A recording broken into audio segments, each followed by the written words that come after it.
നമസ്കാരം. സ്വന്തം മരണം വ്യാജമായി സൃഷ്ടിച്ച അപ്രത്യക്ഷനായ മനുഷ്യന്റെ കഥ എല്ലാവരും കേട്ടുപഴകിയ കഥ തന്നെ. കേരളത്തിന്റെ ക്രൈം ചരിത്രത്തിൽ ചില കേസുകൾ ഒരിക്കലും പഴയതാകാറില്ല. വർഷങ്ങൾ കടന്നുപോയാലും അതിലെ ദുരൂഹത അവസാനിക്കാത്തതുകൊണ്ടാണ് അത്തരം കേസുകൾ വീണ്ടും വീണ്ടും ചർച്ചയാകുന്നത്. അത്തരത്തിലൊരു കേസാണ് സുകുമാരക്കുറുപ്പിൻ്റേത്. 1984 ജനുവരി മാസത്തിലെ ഒരു രാത്രി ആലപ്പുഴയിലെ മാവേലിക്കരയ്ക്കടുത്തുള്ള പാടശേഖരത്തിന് സമീപം ഒരു കാർ കത്തിക്കരിഞ്ഞ നിലയിൽ കണ്ടെത്തുന്നു.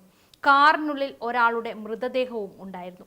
ആദ്യ നോട്ടത്തിൽ പോലീസിനും നാട്ടുകാർക്കും തോന്നിയത് കാറിനുള്ളിൽ മരിച്ചു കിടക്കുന്നത് കാറിന്റെ ഉടമയായ സുകുമാരക്കുറുപ്പായിരുന്നു എന്നാണ്.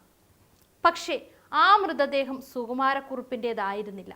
അവിടെ നിന്നാണ് കേരളത്തിലെ ഏറ്റവും വലിയ കുറ്റാന്വേഷണ ദുരൂഹതകളിൽ ഒന്നിന് തുടക്കമാകുന്നത്. 1984 ജനുവരി 21 രാത്രിയാണ് സംഭവങ്ങളുടെ തുടക്കം. അന്നത്തെ രേഖകളും പിന്നീട് പുറത്തുവന്ന അന്വേഷണ വിവരങ്ങളും അനുസരിച്ച് സുകുമാരക്കുറുപ്പും കൂട്ടാളികളും ചേർന്ന് തനിക്ക് സമാനമായ രൂപമുള്ള ഒരാളെ കണ്ടെത്താനുള്ള ശ്രമത്തിലായിരുന്നു. കാരണം സുകുമാരക്കുറുപ്പ് മരിച്ചതായി വിശ്വസിപ്പിച്ച് വലിയൊരു ഇൻഷുറൻസ് തുക സ്വന്തമാക്കാനുള്ള പദ്ധതിയായിരുന്നു പോലീസ് അന്വേഷണത്തിൽ ആരോപിക്കപ്പെട്ടത്. അന്ന് സുകുമാരക്കുറുപ്പ് അബുദാബിയിൽ ജോലി ചെയ്തിരുന്ന പ്രവാസിയായിരുന്നു. വിദേശത്ത് ജോലി ചെയ്തിരുന്ന കാലത്ത് കുറുപ്പിന്റെ പേരിൽ ഏകദേശം 8 ലക്ഷം രൂപയുടെ ഇൻഷുറൻസ് തുക ഉണ്ടായിരുന്നുവെന്നാണ് റിപ്പോർട്ടുകൾ. 1984 8 ലക്ഷം രൂപ ഇന്നത്തെ മൂല്യവുമായി നേരിട്ട് താരതമ്യം ചെയ്യാനാകില്ലെങ്കിലും അന്നത് വലിയ തുകയായിരുന്നു. പോലീസിന്റെ അന്വേഷണ പ്രകാരം സ്വന്തം മരണം വ്യാജമായി സൃഷ്ടിച്ച ശേഷം ഇൻഷുറൻസ് തുക സ്വന്തമാക്കുകയായിരുന്നു പദ്ധതിയുടെ ലക്ഷ്യം. പദ്ധതി നടപ്പാക്കാൻ സുകുമാരക്കുറുപ്പിന് ഒറ്റയ്ക്ക് കഴിയുമായിരുന്നില്ല. അയാളുടെ ഡ്രൈവർ പൊന്നപ്പൻ, ഭാര്യയുടെ സഹോദരൻ ഭാസ്കരപിള്ള, ഷാഹു എന്നയാൾ എന്നിവരുടെ പേരുകൾ പിന്നീട് കേസുകളിൽ ഉയർന്നു വന്നു. ഇവർക്ക് കേസിൽ പങ്കുണ്ടെന്നാണ് അന്വേഷണ സംഘം കണ്ടെത്തിയത്. അങ്ങനെ സംഘം സുകുമാരക്കുറുപ്പിന് സാമ്യമുള്ള ഒരാളെ തേടി നടക്കുകയായിരുന്നു. അതിനിടെയാണ് ചാക്കോ എന്ന യുവാവ് അവരുടെ ശ്രദ്ധയിൽപ്പെടുന്നത്.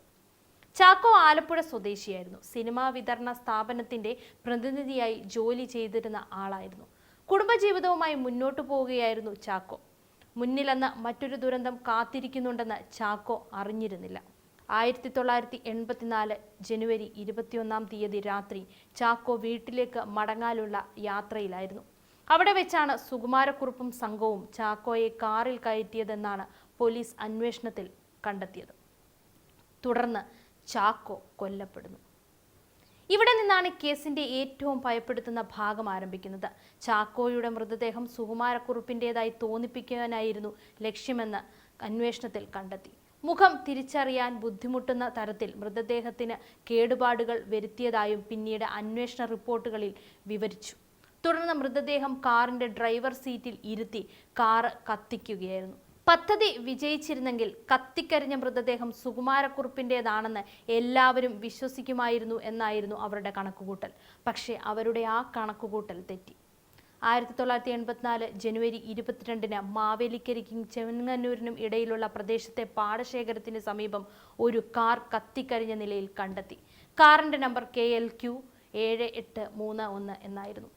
കാറ് സുകുമാരക്കുറുപ്പിൻ്റെതാണെന്ന തിരിച്ചറിവോടെ ആദ്യം നാട്ടുകാരും പോലീസും മൃതദേഹം സുകുമാരക്കുറുപ്പിൻ്റെതാണെന്ന് കരുതി തന്നെയിരുന്നു. അന്ന് സുകുമാരക്കുറുപ്പ് വിദേശത്ത് നിന്ന് നാട്ടിലെത്തിയിട്ട് അധിക ദിവസങ്ങളൊന്നും ആയിരുന്നില്ല. അതുകൊണ്ട് തന്നെ കുറുപ്പിന്റെ മരണവാർത്ത പെട്ടെന്ന് വിശ്വസിക്കപ്പെടുകയും ചെയ്തു. പക്ഷേ പോലീസിന് ചില സംശയങ്ങൾ തോന്നി. മൃതശരീരം പരിശോധിച്ചപ്പോൾ കാര്യങ്ങൾ സാധാരണ അപകടമരണം പോലെയല്ലെന്ന് വ്യക്തമായി. തുടർന്ന് നടത്തിയ പോസ്റ്റ്മോർട്ടവും ഫോറൻസിക് പരിശോധനകളും നിർണായകമായി. കത്തിക്കരിഞ്ഞ കാറിനുള്ളിൽ കണ്ടെത്തിയ ആൾ സുകുമാരക്കുറുപ്പല്ലെന്ന് അന്വേഷണത്തിൽ വ്യക്തമായി. അത് ചാക്കോയായിരുന്നു. അങ്ങനെ ഒരു സാധാരണ വാഹനാപകടമെന്ന് ആദ്യം കരുതിയ സംഭവം കൊലപാതക കേസായി മാറി. അതോടൊപ്പം മറ്റൊരു വലിയ ചോദ്യം കൂടി ഉയർന്നു. സുകുമാരക്കുറുപ്പ് എവിടെ എന്ന ചോദ്യം. പോലീസ് സുകുമാരക്കുറുപ്പിനെ അന്വേഷിച്ചു. വീട്ടിലും ബന്ധുക്കൾക്കിടയിലും അന്വേഷണമുണ്ടായി. വിദേശത്തുള്ള ബന്ധങ്ങളും പരിശോധിച്ചു. പക്ഷേ സുകുമാരക്കുറുപ്പിനെ കണ്ടെത്താനായില്ല. അന്വേഷണം മുന്നോട്ടു പോയപ്പോൾ സ്വന്തം മരണം വ്യാജമായി സൃഷ്ടിച്ച് ഇൻഷുറൻസ് തുക സ്വന്തമാക്കാനുള്ള ശ്രമമായിരുന്നു ഇതെന്ന് പോലീസ് ആരോപിച്ചു. കേസിലെ മറ്റ് പ്രതികളിലേക്ക് അന്വേഷണമെത്തി. സുകുമാരക്കുറുപ്പിന്റെ ഡ്രൈവർ പൊന്നപ്പൻ, ഭാസ്കരപിള്ള, ഷാഹു എന്നിവർ പിടിയിലായി. എന്നാൽ പ്രധാന പ്രതിയായ സുകുമാരക്കുറുപ്പ് ഇതിനകം അപ്രത്യക്ഷനായിരുന്നു. പിന്നീട് കേരള പോലീസ് സുകുമാരക്കുറുപ്പിനെ കണ്ടെത്താൻ വലിയ അന്വേഷണം നടത്തി. രാജ്യത്തിനകത്തും പുറത്തും പലതരത്തിലുള്ള വിവരങ്ങൾ പരിശോധിച്ചു. സുകുമാരക്കുറുപ്പിനെ കണ്ടതായി പറയുന്ന പല വിവരങ്ങളും പോലീസിന് ലഭിച്ചു. എന്നാൽ അവയിൽ പലതും തെറ്റായ സൂചനകളായി മാറി. വർഷങ്ങൾ അങ്ങനെ കടന്നുപോയി.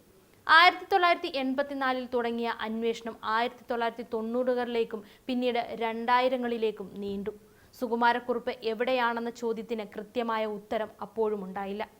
അയാൾ വിദേശത്തേക്ക് കടന്നോ, പേരുമാറ്റി മറ്റെവിടെയെങ്കിലും ജീവിക്കുന്നുണ്ടോ, അല്ലെങ്കിൽ വർഷങ്ങൾക്ക് മുൻപേ മരിച്ചുപോയോ? ഇതിനെക്കുറിച്ച് പല അഭ്യൂഹങ്ങളും കാലാകാലങ്ങളായി പുറത്തു വന്നു. എന്നാൽ സുകുമാരക്കുറുപ്പ് ജീവനോടെ ഉണ്ടോ എന്ന കാര്യത്തിൽ പോലും ഔദ്യോഗികമായി സ്ഥിരീകരിക്കാവുന്ന തെളിവൊന്നും ഇതുവരെയും ലഭിച്ചിട്ടില്ല. ഇതാണ് ഈ കേസിനെ മറ്റെല്ലാ കൊലപാതക കേസുകളിൽ നിന്നും വ്യത്യസ്തമാക്കിയത്. സാധാരണ ഒരു കൊലപാതക കേസിൽ പോലീസ് പ്രതിയെ തേടുന്നു. ഇവിടെ പോലീസ് തേടിയത് ഒരു പ്രതിയെ മാത്രമല്ല, മരിച്ചതായി ലോകത്തെ വിശ്വസിപ്പിച്ച അപ്രത്യക്ഷനായ ഒരാളെയാണ്. കേസിൽ സുകുമാരക്കുറുപ്പിന്റെ കൂട്ടാളികൾക്കെതിരെ നിയമ നടപടികൾ നടന്നു. എന്നാൽ പ്രധാന പ്രതി അന്വേഷണ ഏജൻസികളുടെ കൈകളിൽ പെട്ടില്ല. കാലം കടന്നുപോയെങ്കിലും കേരള പോലീസിന്റെ രേഖകളിൽ സുകുമാരക്കുറുപ്പ് ഒരു ഒളിവിലുള്ള പ്രതിയായി തുടരുകയാണ് ഇപ്പോഴും. 2019 ഇന്ത്യൻ എക്സ്പ്രസിൽ റിപ്പോർട്ടിലും കുറുപ്പിനെ കേസിലെ പ്രധാന പ്രതിയായി അന്നുവരെ ഒളിവിലായിരുന്ന ആളായാണ് രേഖപ്പെടുത്തിയിരിക്കുന്നത്. ഈ കേസിന്റെ മറ്റൊരു പ്രത്യേകത, വർഷങ്ങൾ കഴിഞ്ഞിട്ടും അത് ജനങ്ങളുടെ ഓർമ്മയിൽ നിന്ന് മാഞ്ഞു പോയില്ല എന്നത് തന്നെയാണ്. 1984 ജനുവരി 21 രാത്രിയിൽ നടന്ന സംഭവവും ജനുവരി 22 കത്തിക്കരിഞ്ഞ കാറിൽ നിന്ന് ചാക്കോയുടെ മൃതദേഹം കണ്ടെത്തിയതും കേരളത്തിന്റെ ക്രൈം ചരിത്രത്തിലെ നിർണായക സംഭവങ്ങളായി മാറി. പിന്നീട് ഈ സംഭവത്തെ അടിസ്ഥാനമാക്കി സിനിമകളും പുറത്തിറങ്ങിയിട്ടുണ്ട്. NH-47, അടൂർ ഗോപാലകൃഷ്ണന്റെ പിന്നെയും തുടങ്ങിയ സിനിമകൾ ഈ സംഭവത്തിന്റെ പ്രചോദനം ഉൾക്കൊണ്ടതായി റിപ്പോർട്ടുകൾ പറയുന്നു. പിന്നീട് ദുൽഖർ സൽമാൻ നായകനായ കുറുപ്പ് എന്ന സിനിമയും സുകുമാരക്കുറുപ്പിന്റെ കഥയെ ആസ്പദമാക്കി പുറത്തിറങ്ങി. എന്നാൽ സിനിമയിലെ പല കാര്യങ്ങളും യഥാർത്ഥ കേസിൽ നിന്ന് വ്യത്യസ്തമായി സൃഷ്ടിച്ചതാണെന്ന് പ്രത്യേകം ശ്രദ്ധിക്കേണ്ടതുണ്ട്. പക്ഷേ സിനിമയ്ക്ക് പുറത്തുള്ള യഥാർത്ഥ കഥയിൽ ഏറ്റവും പ്രധാനപ്പെട്ടത് ചാക്കോയാണ്. ഒരു ഇൻഷുറൻസ് തുക സ്വന്തമാക്കാനുള്ള പദ്ധതിയുടെ ഭാഗമായി കൊല്ലപ്പെട്ടതായി പോലീസ് ആരോപിക്കുന്ന ഒരു സാധാരണ മനുഷ്യൻ. ചാക്കോയുടെ കുടുംബത്തിന് സംഭവിച്ചത് ഒരു സാമ്പത്തിക തട്ടിപ്പിന്റെ കഥയല്ലായിരുന്നു, അതൊരു കുടുംബത്തിന്റെ ജീവിതം തകർത്ത കൊലപാതകമായിരുന്നു.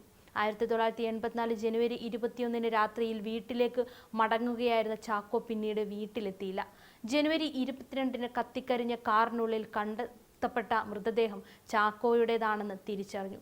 അതേസമയം മരിച്ചുവെന്ന് എല്ലാവരെയും വിശ്വസിപ്പിക്കേണ്ടിയിരുന്ന സുകുമാരക്കുറുപ്പ് അപ്രത്യക്ഷനാകുകയും ചെയ്തു.